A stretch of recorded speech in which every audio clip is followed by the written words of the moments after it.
to buildings every day, right? Right? He will get people killed. He will get people killed.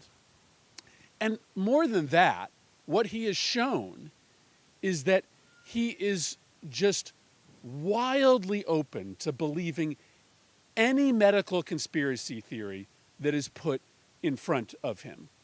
Tammy told you, and others probably told you, some of the ideas he has that he defended to me in my office. The idea that guns don't have much to do with school shootings. It's really about kids getting treated for mental illness. When we treat kids for depression, that's what causes school shootings. He defended that view to me. He believes that there are chemicals in our water that turn kids gay. He defended that idea to me in our meeting.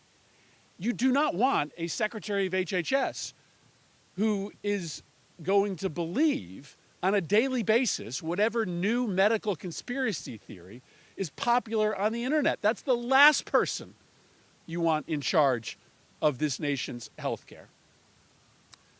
Now listen, I think the drug companies make way too much money, but I don't want to stop drug discovery in this country. What did RFK Jr. say? He said if he goes to head up the Department of Health and Human Services, he's going to tell the FDA to take a break on drug development and drug discovery for 8 years. Right? Those breakthroughs save lives. They cure diseases. And the idea that you're going to have somebody in HHS who is hostile writ large to the FDA is an abomination. And finally, don't believe for 1 second that he's going to stand up to Donald Trump on anything. Donald Trump has made it 100% clear that his goal is to pass a massive tax cut for billionaires and corporations. And by the way, Bobby Kennedy Jr. is one of those really rich people who will benefit from that tax cut. And he's going to pay for it by gutting Medicare, Medicaid, and healthcare services for the middle class. If he gets away with that, Bobby Kennedy will get a nice big tax cut and will have done nothing to stop it. So it is really important that we raise our voices today, tomorrow, and this week. We have a chance to stop this nomination. Right? And there are circumstances where if you stop one Trump nominee, it may be a temporary victory, but Trump is just going to nominate somebody as bad or worse. That's virtually impossible when it comes to RFK Jr., right? If you beat RFK Jr., the chances are you will still get somebody pretty bad, but you won't get somebody who's going to kill as many people as RFK Jr. will. So thank you for being here. Thanks to Protect Our Care for everything you do. Let's go out and sound the alarm this week and next week. Thanks, everybody.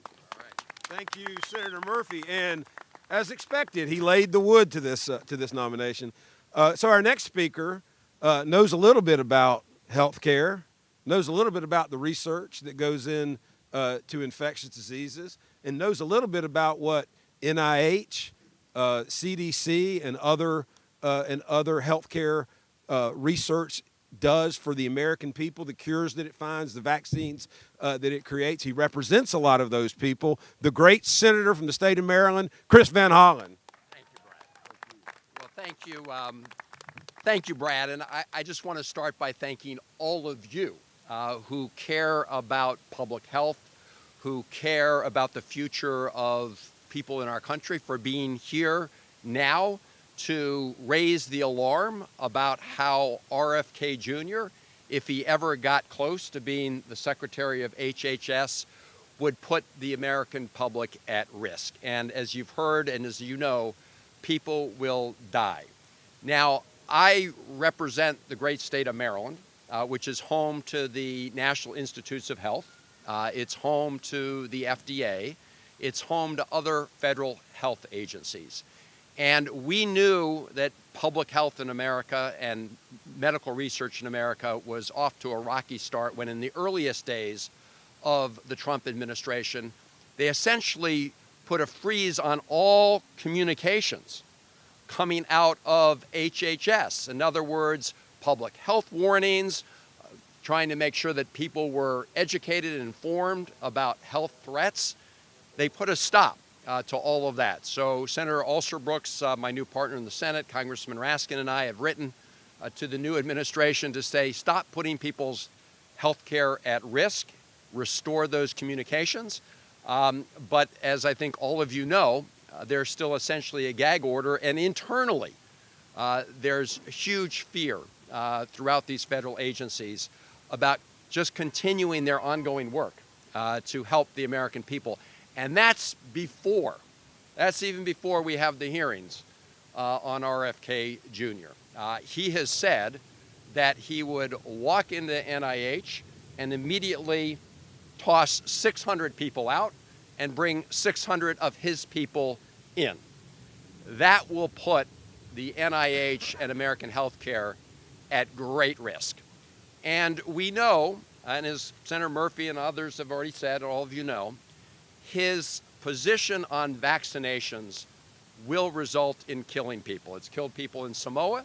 It will kill people in the United States. I want to read a quote here from somebody who spoke to the country almost over 60 years ago. Here's the quote. "I hope that the renewed drive to provide vaccination for all Americans, and particularly those who are young, will have the wholehearted support of every parent in America." That was John F. Kennedy calling upon parents throughout the country to make sure their kids get vaccinated to protect them from polio and other diseases. His nephew did not get the message. In fact, he's doing the opposite, which is why as we gather here, we say that RFK Jr. is not only unqualified, he's clearly not qualified, but it's worse than that because he would pose a danger to the American public. So when Senator Murphy says you can go down the street and the first 100 people you find would be equally qualified, he's right. But they're not equally dangerous to the public health. And that's what we have right now in RFK. Now, I think all of you probably saw the letter from Caroline Kennedy the other day. She pointed out, and I quote, that her cousin Bobby, RFK Jr., quote, vaccinates his own children while building a following by hypocritically discouraging other parents from vaccinating theirs, unquote. I don't know if he just doesn't believe in vaccinations or whether he's doing it, as his cousin Caroline Kennedy said, as a shtick to make a lot of money. Either way, it is a danger to the country. And we need to make sure that we stop this nomination. I think we can. I think in talking to some of my Republican colleagues, there are grave concerns about what him being Secretary of HHS would mean to the public health and medical research in this country. But we need to do everything we can to make sure that they hear that message. And that's why your being here today is so important. So let's keep at it. Let's raise the alarms, and let's protect the United States of America from the crazy conspiracy theories of RFK Jr., which will result in killing Americans. Thank you all for being part of this effort. Thank you. Thank you so much. Really appreciate it. Thank you, Senator Van Hollen. And I think it's important to note what he said. I mean, RFK Jr. has to be defeated. He's dangerous. He'll kill people. He killed people in Samoa. But we're going to have a fight on our hands either way. So we've had a great panel of senators, all of which are going to leave now and go lobby their Republican colleagues to vote against RFK Jr. We have some great advocates, scientists, doctors. With that, I want to introduce Peter Lorre, President and Executive Director for the Center for Science in the Public Interest. Thank you, Peter. Well, thank you, everybody, and good morning. My name is Peter Lorre. I'm a physician. I'm a former Associate Commissioner at the Food and Drug Administration, and now the head of the Center for Science of Public Interest. And we're a group that works mostly on food. And so a lot of people come up to me and they say, Well, RFK's got a lot of good things to say about food. You're the guy who got red 3 out of the food supply, right? Aren't you with RFK? No, I'm not. He doesn't show even the remotest understanding of how food additives come onto the market. He doesn't show any understanding of what it is that keeps America safe. Heck, when it comes to food, Senator Schatz understated the problem. He said he's going to send us back 50 years. No. It's more like 100. He'd rather send us back to days when milk was not pasteurized.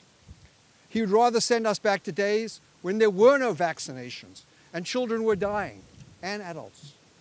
That's the greatest advances in public health in the last 100 years are the very things that he wishes to turn his back on. What's more, even if he comes up with a good idea, say on food once in a while, he's only right in the sense that a stop clock is right twice a day. Because the things that he's advocating for, they won't even happen under the current administration. Do you really think that the current administration is going to stand for a pro-regulatory approach to taking food additives that are dangerous off the market? Do you really think that the food industry, which overwhelmingly donated money to the Republicans in the last election, that food industry is going to stand for an attack on ultra-processed foods or on the food additives that have allowed them to make enormous profits? His bad ideas may happen, but the occasional good one will not. Now, we heard the senator say that you could find a bunch of people walking down the streets in this town who would be less dangerous to the American people than RFK. And I think that's true. Now, I'm a science guy, so I'm going to try a test. Let's see if you can get this right. Let me ask you this. Does HIV cause AIDS? Yeah, it does. Do germs cause infectious disease? They do. Do vaccines cause autism? No. Does ivermectin treat COVID? No. Do the dietary supplements that he is selling, making a buck off, have they been shown to be safe and effective by the FDA? No.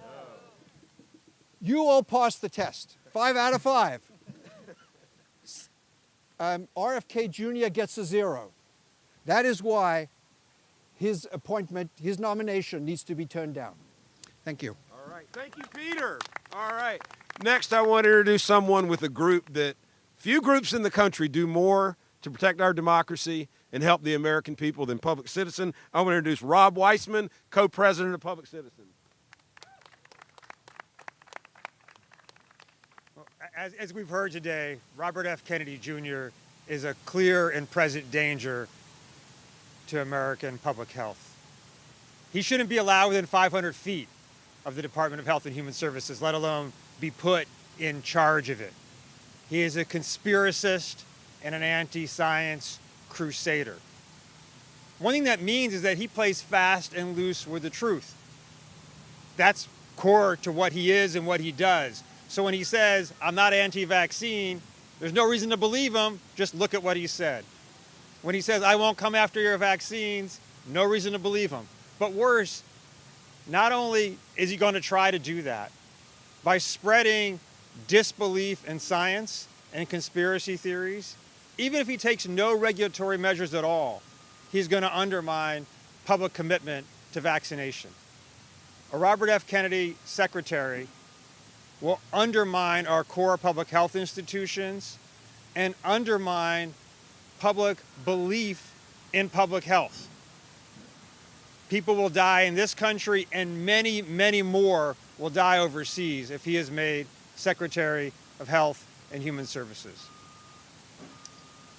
Robert Kennedy talks a big game on big pharma. Big game on big pharma. There is no organization that is more critical of big pharma than Public Citizen. So I wanted to clarify what I think it means when he is critical of big pharma. When we talk about big pharma monopolies, we mean prices need to be lowered so people can get access to essential medicines. When we talk about big pharma having too much influence at the FDA, we mean standards need to be uplifted and pharma influence downgraded. When we talk about Big Pharma not pursuing a proper research agenda. We mean there are neglected diseases that don't turn a profit for Big Pharma, and we need more R&D directed there. When Robert Kennedy says those things, when he says there's a monopoly, and Big Pharma's got a monopoly, he means they're excluding, which they're not, but luckily our regulations do, they're excluding from approval unproven treatments. When he says there should be independence at the FDA, he means the FDA should lower its standards, reduce its reliance on science, and let onto the market with FDA stamp of approval unproven and quack therapies. RFK is not an opponent of Big Pharma. He is an opponent of science. He is an opponent of public health. There is no U.S. senator who believes he is qualified for this job. There is no U.S. senator who thinks it. And there is no U.S. senator who should vote to approve Robert Kennedy to be Secretary of Health and Human Services. All right. Thank you, Rob. Thank you, and thank you, Public Citizen. With that, I want to introduce someone, Scott Hamilton Kennedy, by the way, no relation, and the only Kennedy we want to hear from on Capitol Hill today. Scott is an Academy Award-nominated filmmaker and director of the Shot in the Arm documentary. Scott? Good morning. He did some of my intro for me, so thank you very much. Yes, I'm a documentary filmmaker, and with my latest film, Shot in the Arm, I had the opportunity to research and expose Robert Kennedy Jr. for what he is. He is a fraud, and he's been spreading misinformation and confusion and fear for decades. His disregard for scientific consensus and verifiable truth is very, very dangerous. Science and democracy thrive on the free exchange of ideas, empirical evidence, and accountability, all of which Robert Kennedy Jr. repeatedly undermines while refusing to subject his own claims to the same rigorous scrutiny. With HHS, essential work such as public health surveillance, medical research, drug approval, guidance, this institution directly and indirectly affects virtually every citizen on the planet, not just in the United States. Robert Kennedy Jr.'s deep character flaws make him unfit to lead an institution as important as HHS. I'll keep this short. I want to thank all the speakers here today and Protect Our Care for the courage to commit to public health and an informed democracy. That's what this is about. And Governor Green, I know he's gone now, but I especially want to thank him for the work he did in Samoa. And I ask all the senators to take a look at our Samoa sequence in Shot in the Arm. You can see it on all of my socials, Scott Hamilton Kennedy, and at shotinthearmmovie.com. And you'll see him literally squirming and obfuscating and dodging every question and to not admit what he did in Samoa and the harms he caused. And lastly, if I still have time, I'd like to slip in a few questions for some of the senators. So, Mr. Kennedy, you've stated often that you're not anti-vax. So can you do us a simple favor and name us, hopefully plural, all of the vaccines you're for? Because if I say that I'm not anti-fruit and I can't name a piece of fruit that I like, I think I'm anti-fruit. So if he can't name a single vaccine that he says works, it's awful. And to put that in context, everyone, the World Health Organization estimates that over just the past 50 years, vaccines have saved over 54 million lives around the world. Mr. Kennedy, we just heard, well said, Peter, about his hypocrisy on pharma, that he says he's very critical of big pharma medicines. But will he show us his medicine cabinet? Or is he a hypocrite? Will he show us his receipts to see what he and his family actually buy? I don't think he will. And lastly, he said several times that he would change his mind and admit he was wrong when presented with evidence. Simple question. Can you please share one time ever that you admitted you were wrong and you changed your mind? Robert Kennedy Jr. is not just corrupt, he is corrosive, and he must not be made head of HHS. Thank you very much. All right. Thank you, Scott. And I'm telling you, everyone, go find this clip of RFK Jr. in this documentary. Go find it. No one I've ever seen has looked more uncomfortable that wasn't in court And they did just a phenomenal job. And I wish every senator would see that clip as well. With that, I want to introduce Dr. Jan Crummas, like hummus. Dr. Jan Crummas with Doctors for America, which has been, along with Nurses for America and so many other advocates, has been in this fight with us ever since the minute this nomination was announced. Dr. Crummas? Thank you very much. And we'd like to thank Protect Our Care for giving us, practicing clinicians, the ability to speak to the American people. I am a physician, and I represent today 27,000 physicians. We represent all specialties in all states, people from all levels of training, from doctors in training to people like myself, a clinician with decades of experience. We are nonpartisan. We take no money from industry. We take only the perspective of our patients. We are at the bedside, and that's the picture we know. And our only agenda is protecting our patients. Doctors for America opposes the confirmation of Robert Kennedy as Secretary of Health and Human Services in the strongest of possible terms. We have studied and evaluated both his statements and his actions, and we have concluded that his inability to understand scientific data, that his use of a public platform over the period of 20 years to jeopardize public health for his own enrichment is disqualifying for the position that he seeks. We've read his opening statement where he talks about his good intentions, and I cannot judge and we cannot judge his intentions, but we have studied the impact of his statements and his actions on health and what is done to our patients. And what we have seen is a huge drop in vaccination rates.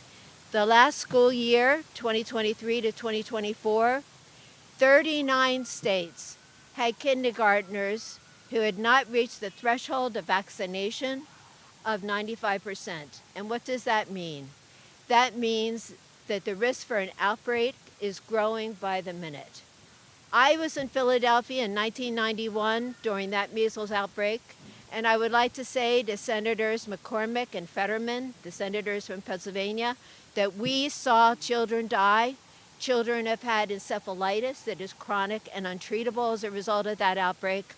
And what I will say to every senator is that the change between 1991 and 2024 is that 1 in every 6 adults in America is immunocompromised. They can be immunocompromised because of disease or because of revolutionary new treatments that we are using every day. And the next measles outbreak is not going to kill just children.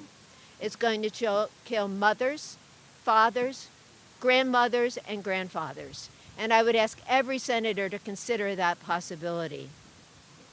We know what Kennedy has said about the COVID vaccination, that it is a dangerous and the most dangerous vaccine. We, as clinicians who are practicing and working with people during that time, know that vaccines saved 3 million Americans.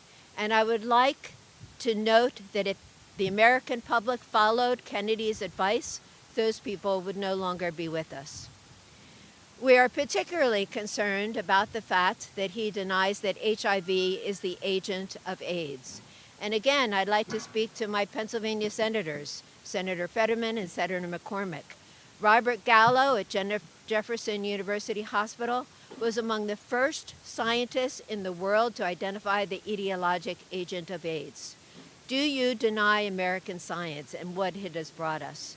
Do you want to identify with the likes of Mbeki, who, as president of South America, also denied that HIV was the agent of AIDS, and it resulted in over 330,000 excess deaths? We are also very concerned about his ongoing work with Gardasil. It has been a long time a dream to have a vaccine against cancer, and we have one. The vaccine for human papillomavirus will eradicate 90% of cervical cancer, vulvar cancer, vaginal cancer. I've been at the bedside of patients who have suffered through those cancers. Would you really confirm as Secretary of Health and Human Services someone who's not just trying to get people not to get this vaccine, but is a profiteer in the area of this vaccine, where his website, Children's Health Defense, lures people in the most vulnerable state who don't have the medical knowledge to assess what he's saying, lures them into his realm of vaccine disbelief, and he makes money referring those patients to litigators in a class action suit against this valuable vaccine. We understand that vaccines have side effects, but we also understand that the greater good and the saving of lives is something that we discuss with our patients in an informed way, not to make money and profiteer from their vulnerability. And so I ask every senator to stand with our patients, stand with the health of Americans, and vote against this confirmation. Thank you. All right, thank you. Thank you so much. With that, I want to introduce somebody from a group that is very special to us, has been recently special to us. It's been a real partner in this work. 314 Action, if you don't know, helps select scientists, doctors, nurses.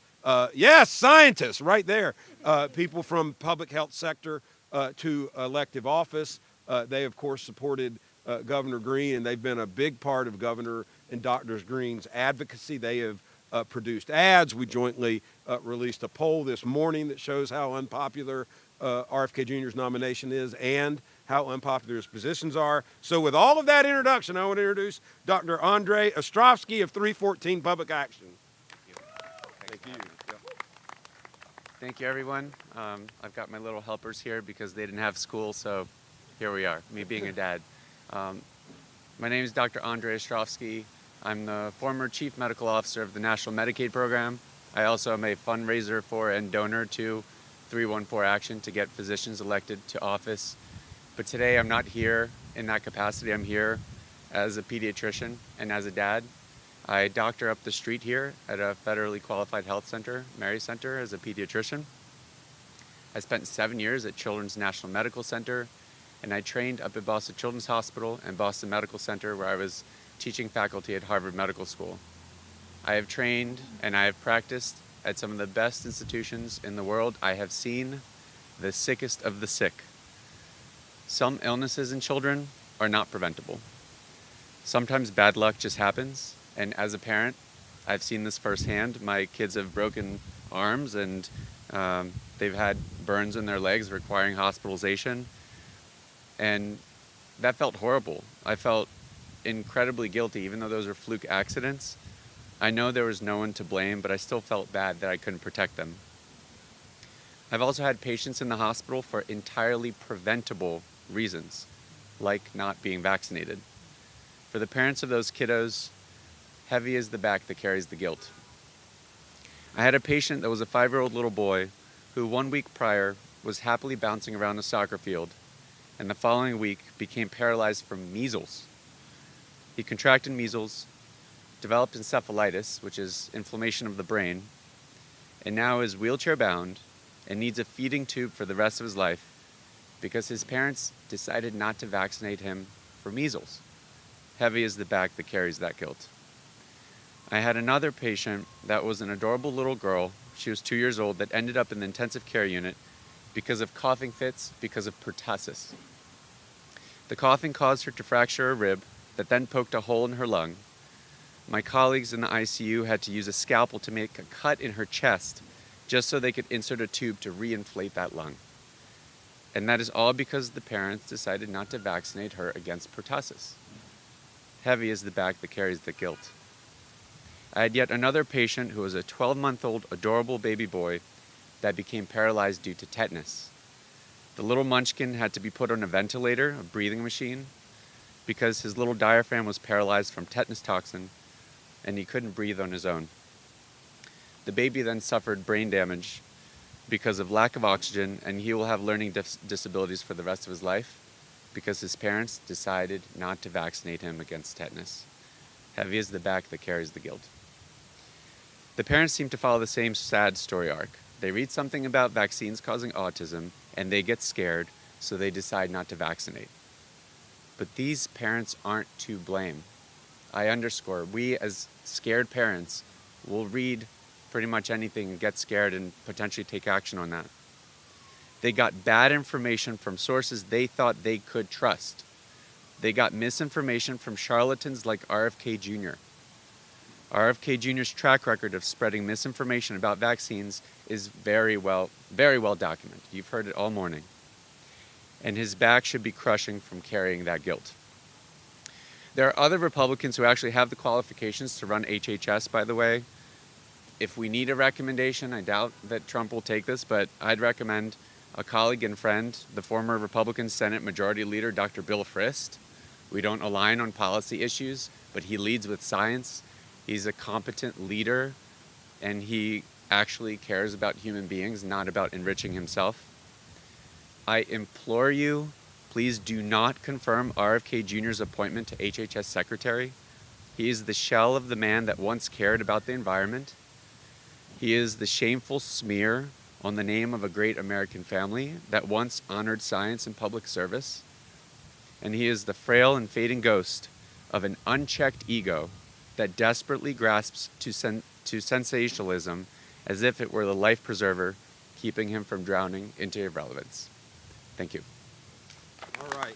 Thank you so much. Thank you, Dr. Ostrowski and children. Thank you so much.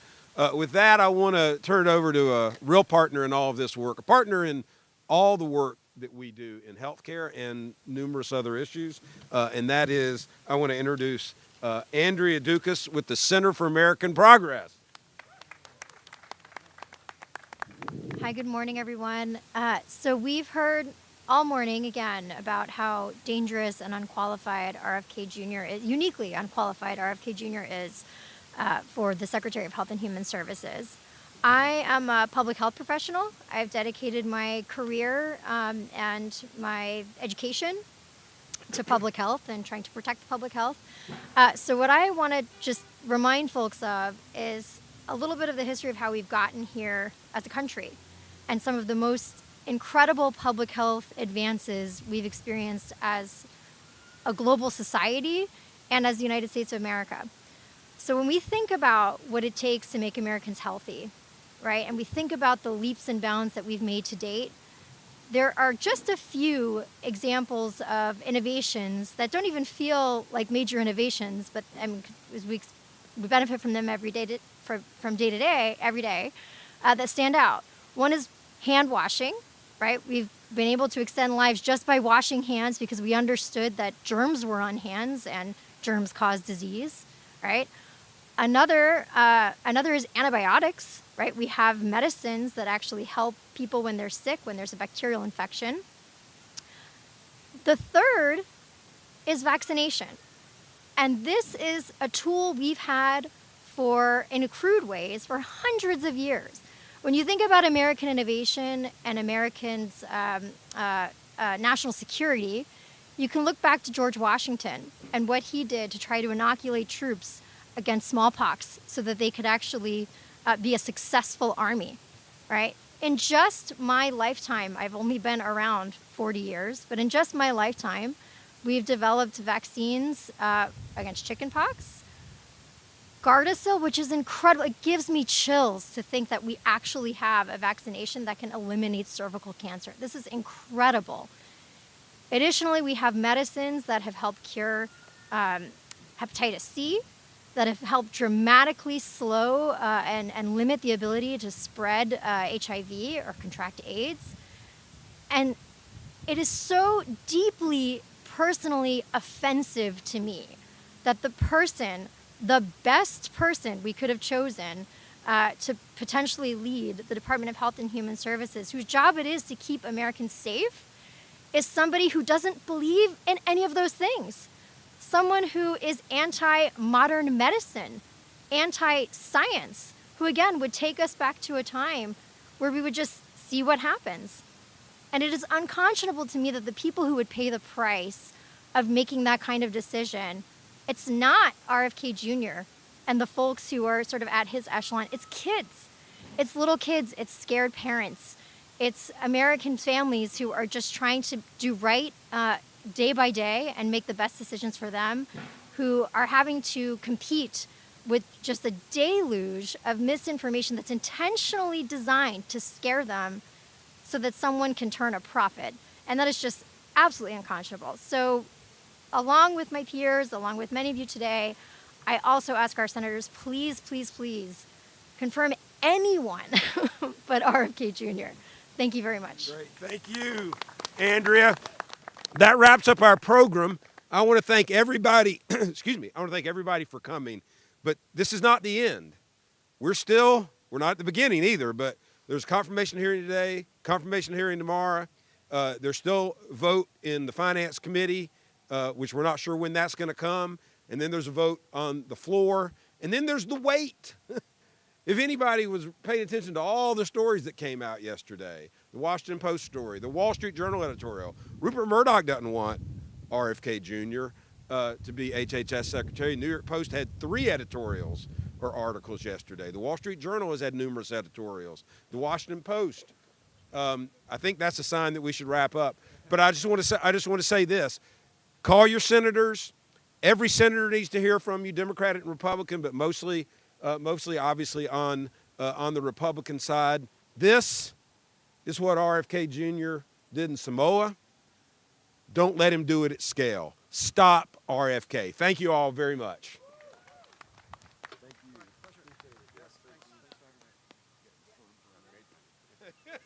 Thank you so much. Really appreciate your remarks. Phenomenal. And 314, 314, put your remarks.